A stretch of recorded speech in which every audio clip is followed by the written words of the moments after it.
अस्सलाम वालेकुम class. Today's our topic is about circulation and gas exchange. अब class हमारा न्यू टॉपिक स्टार्ट हो गया। इसके अंदर सबसे पहले हम सर्कुलेशन को स्टडी करेंगे, देन गैस एक्सचेंज को।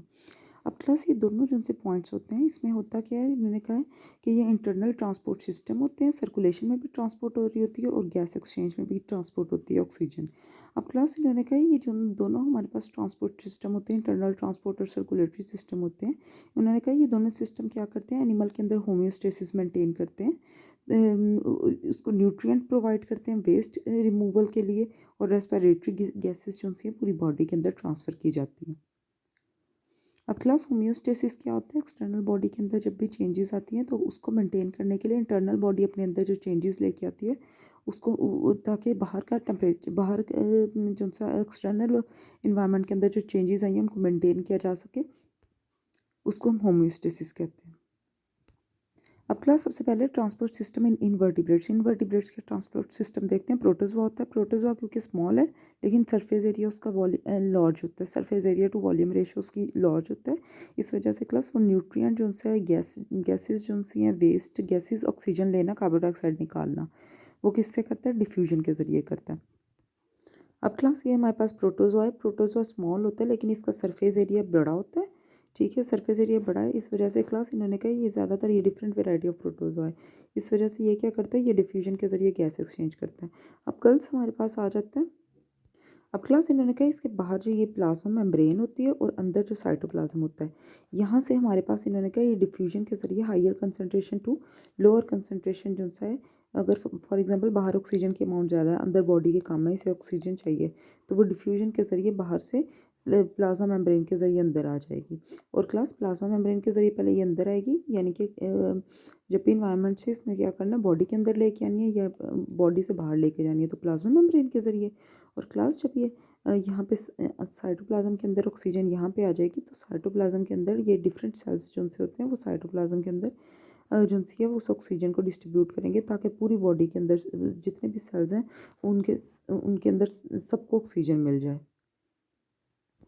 इस वजह से क्लास यहाँ पे लिखे by which material diffuse to various, इन्होंने कहा प्लाज्मा मेम्ब्रेन और साइटोप्लाज्म एक मीडिया के तौर पे काम करते हैं, जिससे मटेरियल जो सा है वो डिफ्यूज़ होता है various part of the organism, यानी कि साइटोप्लाज्म से various part of the organism में, और जो प्लाज्मा मेम्ब्रेन है between organism and its environment के।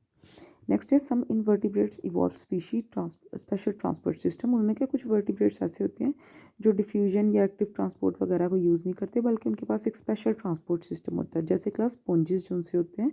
उन्होंने कहा स्पॉन्जेस जो से होते हैं वो सर्कुलेट करते हैं water from external environment through their bodies.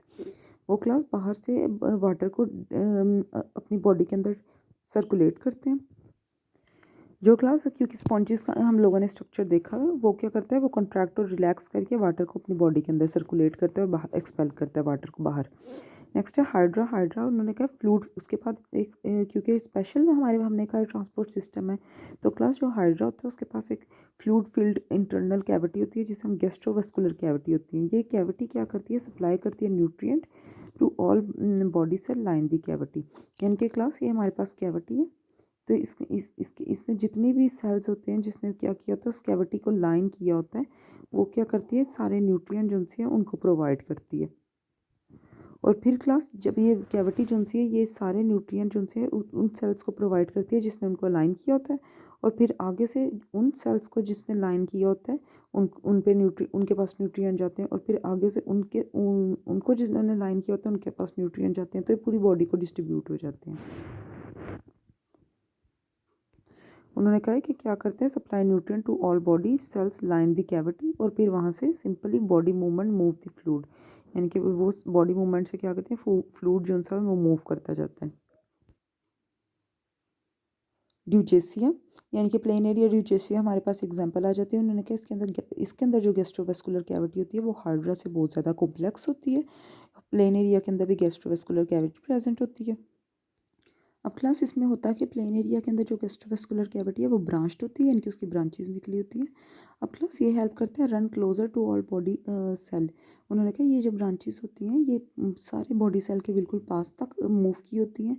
इससे क्या होता है, इससे क्या होता है क्लास, कि हमारे पास जो न्यूट्रिएंट और गैसेस और वेस्ट क्या करने हैं, इन्होंने ट्रांसफ़र करने हैं। वो उसके डिफ्यूजन का डिस्टेंस बहुत ज़्यादा कम हो जाता है, यानी कि पहले कैविटी यहाँ पे है और बाकी बॉडी सेल्स हैं वो दूर प्रेजेंट है।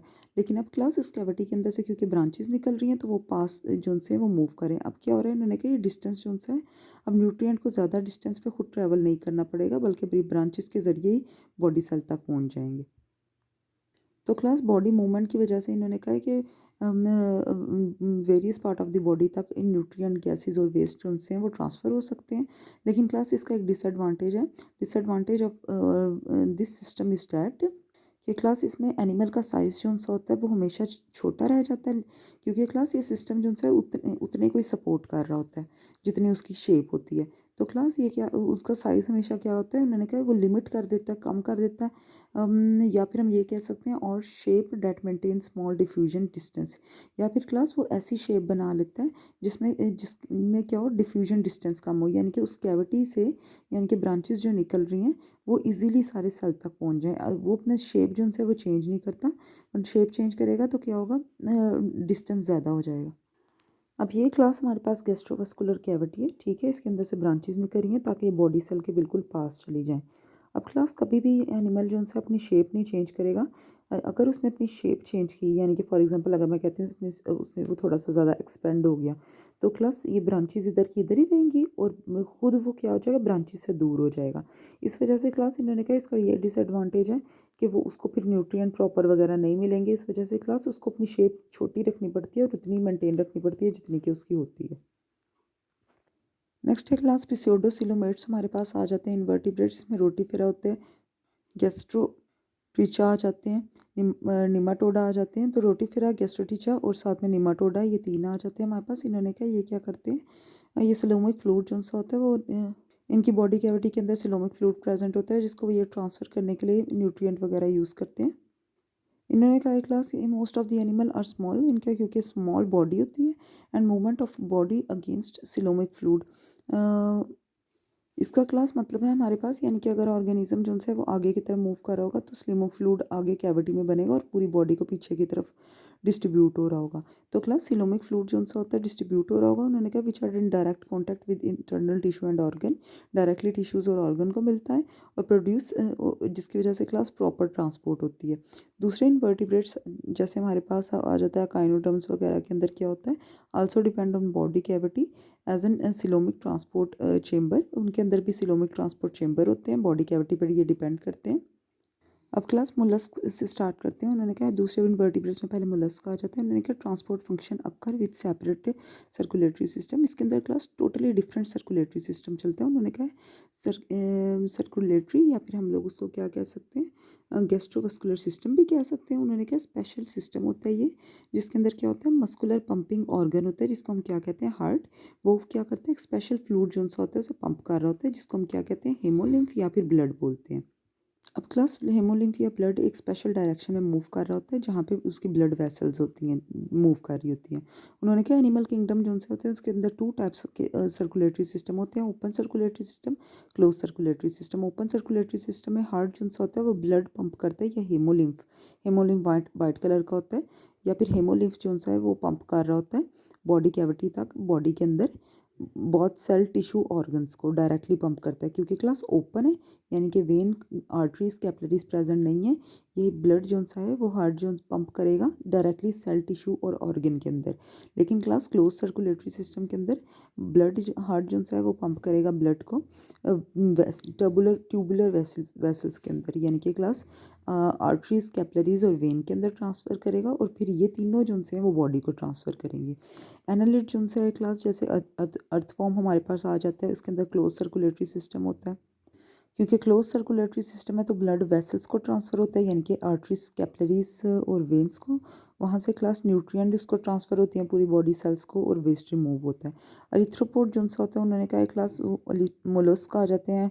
अरिथ्रोपोड्स हैव ओपन सर्कुलेटरी सिस्टम, उनका सर्कुलेटरी सिस्टम ओपन होता है, यानी कि ब्लड ओपनली बॉडी और टिश्यूज़ को मिलता है।